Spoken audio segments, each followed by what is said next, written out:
Damari. I'm Caitlin. I'm Citlali. I'm Danielle, and we will be discussing elder abuse.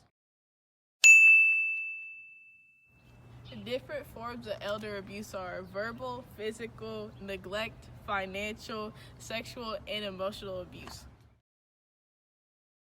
Neglect is a failure by a caregiver or a person to protect a elder from harm.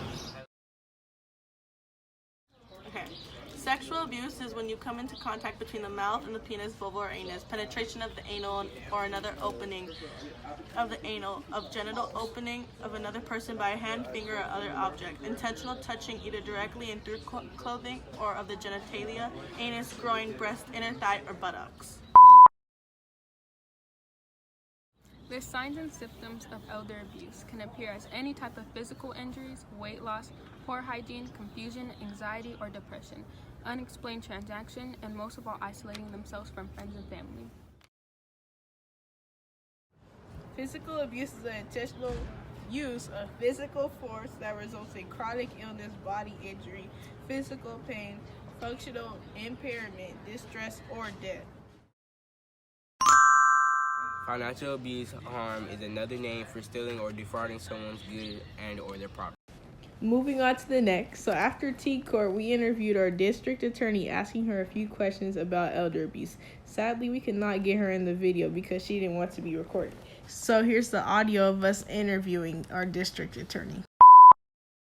Okay, what is elder abuse?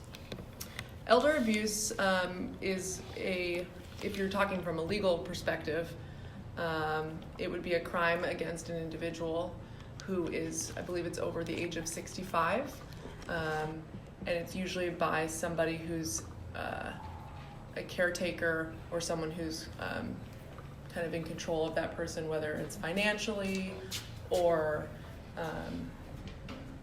their caretaker where they give them medicine or they take them to and from the bathroom or doctor's appointments, things like that is generally how it's characterized in the law, although it could be wider than that. What are signs of elder abuse? Signs of elder abuse,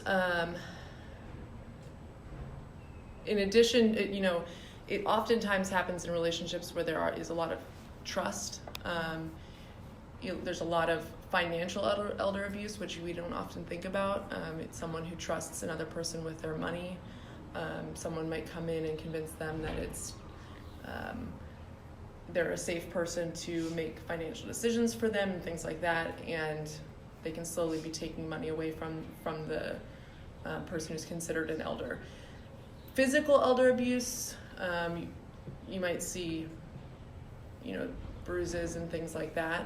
I would say it's probably similar to a lot of types of domestic violence, where you've got a person who shows physical signs of abuse as well. Although often, a lot of times, you would probably imagine that it's hard to see it because it's an ongoing thing a lot of the time. What is the amount of time someone would face in jail for elder abuse? There's different levels of elder abuse. Each level has a different sentencing structure. There's a misdemeanor elder abuse, which would be a maximum of 364 days in county jail, which is the maximum for any misdemeanor. For felonies, I don't know the triad off the top of my head, but the way it works in the law for felonies is there's a triad, which means there's 3 different sentences that could potentially be imposed for the underlying crime.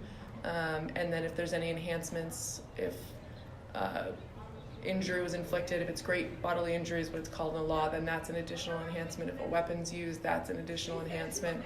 So it could be anywhere from no jail time to a pretty significant amount of jail time, depending on the harm that's inflicted. How often are elders abused?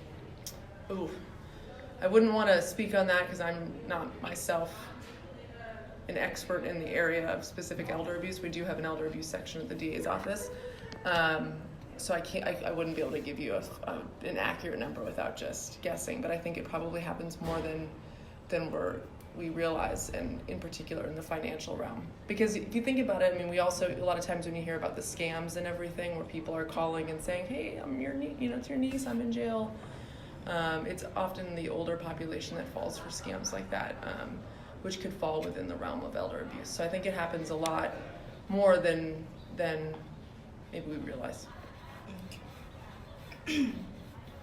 After elders are abused, do they suffer from PTSD or any traumatic disorders?